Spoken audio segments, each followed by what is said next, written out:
Salut à tous, on se retrouve aujourd'hui à nouveau pour parler du Grand Slam Track. Alors on a fait un épisode un tout petit peu plus tôt dans la journée où on parlait de tout ce qu'il y avait autour de la piste, de l'athlétisme, tout le show, tout ça. Mais voilà, aujourd'hui avec Stéphane, on va vous parler des performances, des athlètes qui étaient présents sur cette première édition du Grand Slam Track à Kingston en Jamaïque. Alors installez-vous bien, vous êtes dans la chambre d'appel. On your marks. Set. On commence directement par notre Français, Sacha Zoya, qui a remporté le Grand Slam Track, la combinaison des deux épreuves sur 110 mètres haies et sur 100 mètres plat. Donc il est tout en haut du classement du Grand Slam Track. C'est une combinaison de plusieurs épreuves, on l'a dit, 110 mètres haies, 100 mètres haies, 100 mètres pour lui. Deuxième sur 110 mètres haies, 13,34. On va décrypter un peu plus cette performance. Et premier, j'ai envie de dire surtout parce qu'il marque vraiment beaucoup plus de points. Il va marquer 12 points. Premier sur 100 mètres, 10,55 avec un gros vent de face, on va en parler. Et ça, c'est du lourd, Alex. Franchement, il a gagné 100 000 $. Ouais, bah, Sacha Zoya, on le sait, il fait partie des 4 athlètes titulaires ce groupe d'épreuves. Donc les haies hautes, le sprint haie, on va dire, donc, comme tu l'as dit, avec un centimètre haie et un 100 mètres, il est titulaire. C'est-à-dire que lui, il sait d'ores et déjà qu'il va faire les quatre étapes de ce grand slam track. Et donc pour nous, c'était déjà un petit peu une surprise entre guillemets qu'il soit titulaire, puisque normalement dans les titulaires, on mettait les athlètes médaillés olympiques, les finalistes olympiques, les athlètes de grande envergure. Et Sacha Zoya, à l'heure actuelle, chez les seniors, il a entre guillemets rien prouvé. Mais Michael Johnson lui a fait confiance et lui a attribué un dossard de titulaire. Et Sacha Zoya lui a très bien rendu la confiance, puisque, comme tu l'as dit, il a gagné la première étape à Kingston, sous les yeux d'Asafa Powell qu'il est allé checker en tribune après le 100 mètres. C'était vraiment hyper cool de voir Sacha Zoya s'exprimer si tôt dans la saison à déjà un très gros niveau, puisque comme tu l'as dit, 13,34 sur 110 mètres haies, c'est sa meilleure rentrée qu'il a jamais faite, malgré un départ pas évident pour lui, car moi je l'ai vu direct sur la course. Il était encore en train de bouger quand le starter a dit prêt, et du coup il est parti un petit peu n'importe comment, mais il s'est pas démonté et il a fait une fin de course qu'on commence à lui connaître, hein. On l'avait vu remonter Grant Holloway l'année dernière en finale, non pas en finale de la Diamond League, il n'y avait pas Grant Holloway, mais sur une course en fin de saison l'année dernière, il était revenu sur Grant Holloway en fin de course, et là il a fait la même chose, il est revenu sur tous les concurrents, sauf l'américain Bird qui a gagné. Mais Sacha, au cumul des deux épreuves, il gagne le Grand Slam Track, il empoche 100 000 $, et c'est un beau coup de projecteur pour l'athlétisme tricolore. Ouais, et puis c'est un showman, vous le regarderez sur les vidéos, il est vraiment dans la planète show américain, et ça c'est trop bien. Dylan Bird, donc il gagne de 5 centièmes en 13,29 devant Sacha Zoya, c'est pas n'importe qui, hein. Cet hiver, il a réalisé 7,38, 7,39 aux 60 mètres haies, c'est du très costaud. Sacha Zoya, il conclut son super petit tour à Kingston sur le stade en 10,55 aux 100 mètres. 10,55, c'est pas une super perf, on va pas vous mentir, mais par contre, il y avait le vent qui a été en défaveur vraiment de tous ses concurrents. 10,55, il réalise avec moins de 2 mètres par seconde de vent. C'est quand même assez intéressant parce que ça veut dire que sans ce vent-là ou avec un vent un peu plus positif dans le dos, il aurait réalisé peut-être 10,35, 10,30. Son record, lui, c'est 10,41. Il avait fait ça il y a quelques années, en 2019. Donc il avait fait ça à la Chaux-de-Fonds en 2019. Il revient à son meilleur niveau sur 100 mètres, c'est du très costaud. Mais il était vraiment là où il fallait être, c'est un showman de fou. C'est peut-être un peu trop, il y en a qui le commentent un peu de cette façon-là. Moi j'ai adoré cette façon de faire et c'est clairement ce qu'il nous faut. Donc une super rentrée en matière pour le français. Ouais, c'était vraiment cool de le voir à ce niveau-là. On sait qu'il avait préparé cette compétition, lui. Il avait prévu de faire 2 ou 3 courses cet hiver en salle, mais il avait été rattrapé par une petite grippe, un petit Covid, je sais plus. Il était tombé malade au milieu de l'hiver, donc il avait fait l'impasse sur la saison hivernale pour se préparer vraiment spécifiquement sur cet événement. Et ben, force est de constater qu'il a bien fait de faire ça. Il est d'ores et déjà plutôt dans des bons temps de passage pour lui. Et il est déjà pas loin des minima pour Tokyo. On va suivre sa progression parce qu'avec un petit vent de dos, on sait que lui, ça va le porter même sur le 110 mètres haies. Donc on a hâte de voir la suite. Il y avait deux autres Français, Stéphane, engagés, en tout cas en tant que titulaires, racers, comme on les appelle. Euh, la première personne, c'est Sirena Samba Mayela, qui est donc vice-championne olympique, hein, qui est la tête d'affiche de l'athlétisme français en ce moment, qui malheureusement, elle, ne s'est pas présentée au départ du 100 mètres haies et de son 100 mètres puisque elle a une petite gêne à la cuisse, donc elle a préféré être prudente. Et moi, je trouve que c'est sage. Alors, ça fait râler les gens. Elle doit certainement perdre beaucoup d'argent, puisqu'elle a un contrat avec le Grand Slam Track qui entre guillemets, l'incite, l'oblige pas, mais l'incite fortement à participer aux 4 épreuves. Je pense que dans le contrat, elle va perdre un petit peu des bonus. Donc elle a fait une croix sur une certaine somme d'argent, mais c'est pour préserver sa santé, car la saison est très très longue. On est seulement début avril, les championnats du monde sont mi-septembre à Tokyo. Donc on espère que c'est rien de grave pour elle et qu'elle va pouvoir participer aux autres étapes et monter en puissance jusqu'à Tokyo. Complètement. Le deuxième Français engagé, alors lui, il a participé, il s'est malheureusement blessé d'après ce qu'on sait. Il a annoncé d'abord que c'était une crampe, puis peut-être un peu plus grave une déchirure. C'est Clément Ducot qu'on avait vu, jeune super prometteur l'été dernier jusqu'aux Jeux Olympiques. Il était annoncé comme un des favoris avec Alisson Dos Santos qui lui va gagner le Brésilien en 47-62 le 4H. Clément Ducos, français, il abandonne quasiment la course. Alors il finit dernier, il me semble huitième. Il empoche quand même 10 000 dollars. Hein. Je pense que c'est peut-être une des raisons pour lesquelles il a terminé cette course. Mais il se présente pas le lendemain pour faire le 400 mètres. On le retrouvera peut-être à Miami dans 4 semaines. Il avait annoncé battre le record de France de Stéphane Diagana de 47-37. Il avait dit la veille ou l'avant-veille. Malheureusement, ça s'est pas passé comme prévu. On le retrouvera certainement sur d'autres courses. Ouais. Ouais, 54-73 pour Clément Ducot, perf anecdotique, hein, il est, je crois, IR1, donc pas terrible, terrible. Euh, mais je crois pas qu'il va toucher ses 10 000 dollars, Ah ouais, Stéphane, ok, parce que, il a été disqualifié de cette course, et en d'accord. plus, il n'a pas pris le départ du 400 mètres le lendemain. Et je crois savoir qu'il faut vraiment participer aux deux épreuves pour intégrer le classement final et bénéficier de D'accord. la prime pour la huitième place. Donc je pense pas qu'il va toucher ses 10 000 dollars. Mais c'est pareil, s'il est blessé, il a bien fait de pas faire le 400 mètres. La saison est encore longue, qu'il se prépare tranquillement et sereinement pour le reste de la saison. Et on le retrouvera à Miami dans quelques semaines. Chez les autres athlètes, donc les athlètes internationaux, on va commencer par parler de la star de cette compétition qui était attendue, c'est Sydney McLaughlin, qui était alignée sur le 400 mètres haies, dont elle est recordman du monde et championne olympique, championne du monde, tout ce que vous voulez. Et on l'attendait également sur le 400 mètres plat. Et on sait qu'elle est rapide, hein. Elle a déjà fait des splits en moins de 48 secondes lancés sur des relais avec l'équipe, la team USA. Donc on l'attendait, on imaginait qu'elle serait intouchable. Et Stéphane, elle a été intouchable. Intouchable. Alors assez loin de son record du monde de 50-37 au 400 mètres haies. Ça, c'est son record du monde battu aux Jeux Olympiques l'année dernière à Paris en 2024 en août. Là, elle a réalisé 52-76. C'est une très très belle perf. C'est une de ses meilleures rentrées. C'est la meilleure rentrée de tous les temps pour une athlète féminine à cette date-là. Elle a fait un 400 mètres en 5,30 qui n'était pas forcément fabuleux. Beaucoup, beaucoup de vent, on va en parler sur cette compétition-là. Ça n'a pas dû aider sur son 400 mètres et sur son 400 mètres, mais ce qui est sûr, c'est qu'elle était forcément intouchable. C'est une très belle rentrée pour elle.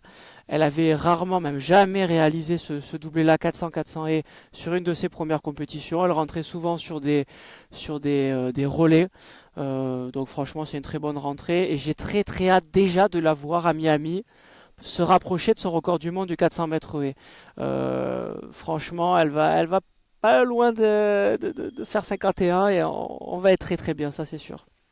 Ouais, il faut noter quand même que bon, elle est 52-76, tu l'as dit, performance exceptionnelle, surtout pour un début avril, mais le reste de la concurrence était presque à plus de 2 secondes. La deuxième, c'est d'ailleurs une belle surprise, moi je trouve, c'est Dalila Muhammad, l'ancienne reine du 400 mètres haies avant l'éclosion de Sydney McLaughlin, qui a fait 54-59. 54-59, c'est des perfs qui sont pas terribles, terribles. Et le reste de la course, il y a du 55 et ça finit même la dernière en 56-65. Là, le niveau, il était vraiment loin d'être terrible. Par contre, sur le 400 mètres plat, pareil. La première, donc McLaughlin 50-32, et la deuxième 52-09, presque 2 secondes d'écart à chaque fois. McLaughlin, elle a défoncé la concurrence et bah, franchement, moi, ça fait plaisir à voir, mais ça me manque quand même un peu de rivalité quand on sait que tout l'intérêt de cette compétition, c'est les duels, c'est la rivalité. Là, pour le coup, j'ai peur que ce soit un long cavalier seul de Sydney McLaughlin sur toutes les étapes de ce grand slam track. Ouais, complètement, tu l'as dit. On passe avec un de mes coups de cœur, franchement, je vais vous le dire.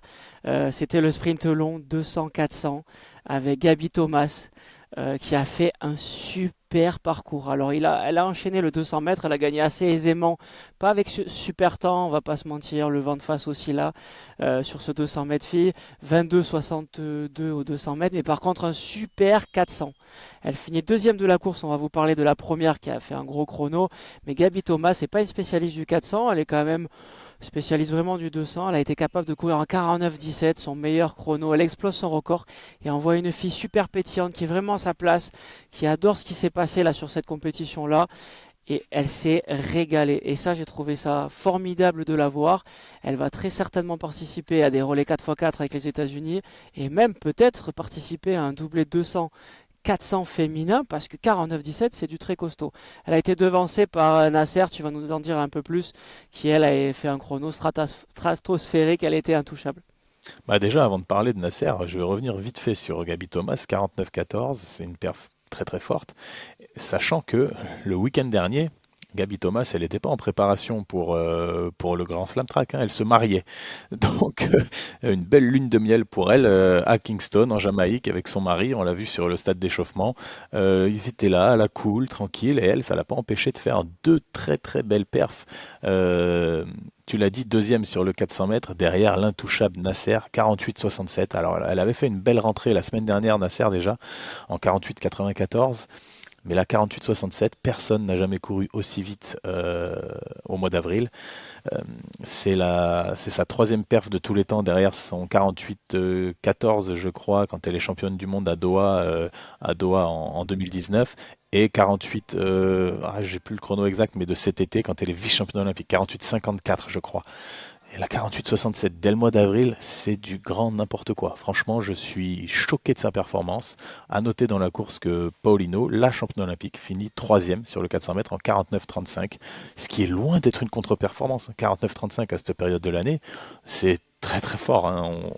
Elle est que troisième de la course, mais devant, ces deux filles qui sont monstrueuses. Donc bravo à ces trois dames qui nous ont fait vivre une très belle course.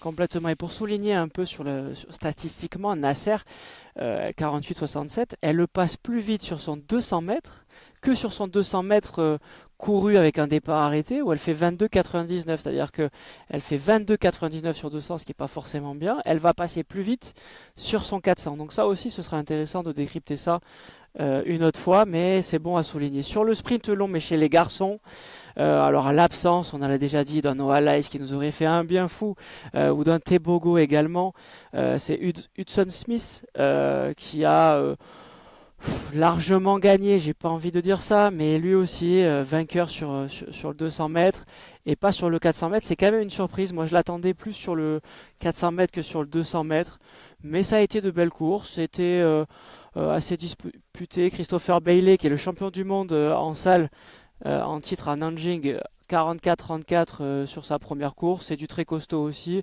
mais seulement 20,93 au 200 mètres. Donc là aussi, on est sur des profils très 400 mètres. Euh, un peu déçu des chronos sur 200 mètres peut-être. Après, il faut relativiser, il y avait moins 3-3 sur le C'est 200 vrai. mètres. Je pense qu'ils se sont pris une rafale, ils se sont pris un mur. D'ailleurs, on le voit sur la sortie du virage, les mecs, ils sont même presque un petit peu déstabilisés parce qu'ils ont beau être à fond et ils se rendent compte qu'ils avancent pas. Donc, moi, je relativiserai les chronos, mais tu l'as dit, Christopher Bailey, il surfe sur la fin de saison hivernale. Il est en forme, il vient de faire champion du monde. Il est qu'à 3 centièmes de son record. Là, il fait 44-31, il fait 44-34, son record, c'est 44-31. Matthew Winston-Smith, par contre, il est déjà dans une forme intéressante. Et lui, je pense qu'il va plus être sur une courbe ascendante par rapport à Christopher Bailey. J'ai hâte de voir comment ces deux-là vont se tirer la bourre toute la saison. Et ça sera un duel qui risque d'être arbitré par Jeremy Richards de Trinidad et Tobago, qui lui a déjà été médaillé mondial sur 200 mètres. et qui finit quatrième des Jeux sur le 400 mètres. Pour moi, lui, il coche un peu toutes les cases sur ces deux disciplines. Là, on a clairement vu qu'il était certainement pas encore en pleine forme, mais lui, je l'imagine bien dans les semaines et mois à venir, vraiment grimper en termes de forme et dominer cette catégorie de sprint long. Ok, ouais, effectivement, c'est un bon point de vue, on suivra ça. On passe au et longue. On a parlé de Clément Ducos qui a malheureusement été blessé. Alisson Dos Santos, le Brésilien, quant à lui, il a été clairement intouchable. 47,61 au 400 mètres haies, 45,52 au 400. Là aussi, petite déception sur ces chronos-là. Peut-être le vent, tu t'en as parlé. Je m'attendais quand même à un chrono sous les 45, voire un peu mieux pour Alisson Dos Santos. Mais 47-61 par contre au 400 mètres haies, il gagne et c'est une très très belle perf. En l'absence de Warholm ou de Benjamin Ray, l'américain, il fait office forcément de favori et je vois pas qui va détrôner cet athlète-là sur le Grand Slam Track. Alors après, on le sait, il y a des challengers qui peuvent arriver, mais on n'a pas forcément les infos. Mais lui, il va être intouchable, c'est une évidence. Lui, il va toucher 400 000 euros, 400 000 dollars, pardon. Lui, je pense que le chèque est déjà fait par Michael Johnson. Ouais, c'est sûr que là, il est un peu sans concurrence. C'est dommage. On aurait espéré voir Clément Ducos l'accrocher un peu. On espère que ça va bien se passer pour Clément, qu'il va se remettre de sa blessure et qu'il pourra aller le titiller dans les étapes à venir. Moi, il y a une perf qui m'a marqué aussi, c'est Kenny Bednarek sur le sprint court, 100, 200 mètres. Ça a commencé par le 100 mètres et directement, il gagne le 100 mètres. Lui, le spécialiste du 200 mètres, double vice-champion olympique à Tokyo et à Paris. À Tokyo derrière André Degrasse, à Paris derrière Tebogo. Donc c'est un mec sur 200 mètres, on sait qu'il est solide, pas de souci. Mais là, il gagne le 100 mètres devant Oblique Séville, qui avait fait 9,81 l'été dernier, devant Zarnel Hughes, devant des mecs qui ont l'habitude, Fred Kerley qui est passé complètement à côté de son 100 mètres. La perf, elle est anecdotique, 10,07 mais moins 1,3. Moins 1,3 avec 10,07, ça veut dire que c'est un mec qui direct là, dès le début de saison, il aurait pu, voilà, on parle au conditionnel, courir en moins de 10 secondes dès sa rentrée. Parce que moins 1,3, ça pique un peu quand même.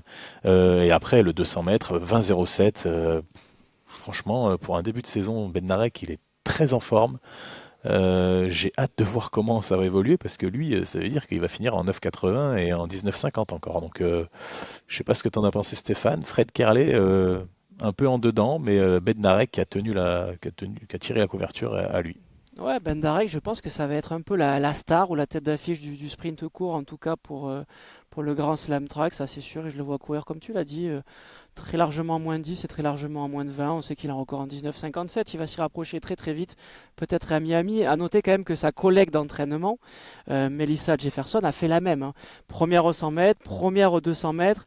Alors vraiment, sur 200 mètres, les temps ont été catastrophiques, on va pas se mentir. Elle le gagne en 23 secondes 46, qui est vraiment pas un bon temps. On est transparent avec vous, le vent, moins 4,7 Ah, ça mètres pique, par hein. seconde de face. C'est comme si on accrochait un chariot qu'elle courait avec un chariot de 100 mètres. C'est super dur. Donc ces deux sont en forme. Entraînés toutes les deux aux États-Unis dans le même groupe que Christian Coleman qui n'a pas couru, comme Sha'Carri Richardson qui n'a pas couru et d'autres. Eux deux sont en forme et ils vont gagner les 400 000 dollars comme Alisson Dos Santos. Je vois pas qui va pouvoir rivaliser avec ces deux athlètes. Franchement, j'ai très très hâte de les voir courir pour les performances, et pas forcément par rapport à la rivalité, mais pour les performances à Miami, à Philadelphia, parce que franchement, ça va être du lourd les chronos. Ah ouais, c'est sûr que eux deux là, ils ont montré que le groupe aux États-Unis là de mince, Dennis Mitchell était Dennis déjà Mitchell. très très en forme. Donc affaire à suivre. Moi, il y a une course aussi qui m'a vraiment vraiment marqué. On en a un tout petit peu parlé dans notre épisode de présentation de tout à l'heure. On n'a pas pu s'en empêcher. Allez l'écouter cet épisode là qu'on a sorti hier. Euh, Wagnoni, champion olympique du 800 mètres, qui a gagné le 1500 mètres devant le podium des JO du 1500 mètres. Cole Hawker, Josh Kerr, il les a fumés alors que lui, sa spécialité, c'est le 800 mètres. Et le lendemain, il se permet de ne pas gagner le 800 mètres. Il se fait pas de par Marco Arop. Mais il gagne quand même le mix, le combiné des deux. Donc c'est lui qui empoche les 100 000 dollars. Mais moi, Moignoni, j'ai adoré sa course sur le 1500 mètres, Stéphane. Ouais, effectivement. Alors, il avait déjà couru des 1500 mètres, mais sa spécialité, c'est vraiment le 800. Tu l'as dit, c'est le deuxième meilleur performeur de tous les temps sur 800 mètres. Il a fait une 41-11 aux 800 mètres. l'été dernier, dans des conditions, on va pas se mentir, un peu bizarres, en altitude, bon, peu importe. Mais il a fait une 41. Son record au 1500, c'est 3,35 qu'il a fait là. Donc ça veut dire que ce gars-là, il va courir en moins de 3,30. Par contre, la grosse surprise, c'est Marco Arop, qui lui avait annoncé un chrono en moins de 3 minutes 30 au 1500. Il s'est fait déglinguer. Il s'est fait déglinguer complètement. Alors il gagne le 800 mètres, il devait être vachement revanchard, mais il avait annoncé faire 3,29 à Kingston en Jamaïque. Il finit 6e ou 7e en 3,39. Donc lui, il a vraiment trop annoncé, c'est vraiment dommage. Mais je suis d'accord que ce Kenyan-là, on va pouvoir le retrouver peut-être sur 1500, hein. Peut-être qu'il va passer sur 1500 mètres, on le sait pas. Ouais, il va peut-être tenter des doublés. En tout cas, on a hâte de voir les prochaines étapes. La prochaine étape, ça sera du 2 au 4 mai à Miami. Ça risque d'être très très sympa. On espère que l'organisation générale aura un petit peu progressé. Il y a toujours des petites choses à arranger. On sait qu'on va revoir déjà tous les racers, les titulaires, on va les revoir. Et moi, j'ai hâte de voir aussi le nouveau plateau, les challengers, parce que ce ne sera pas forcément les mêmes que ceux qui étaient là à Kingston. Ils vont prendre d'autres personnes.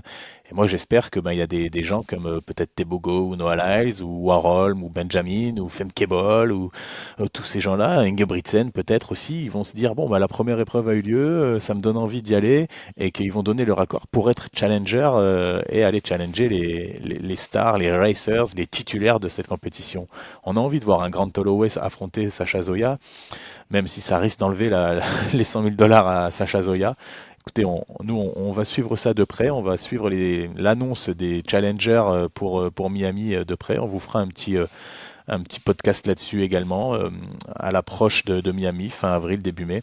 Et en attendant, on vous souhaite de passer un bon mois d'avril. À très très bientôt À les amis, bientôt. vous étiez dans la chambre d'appel.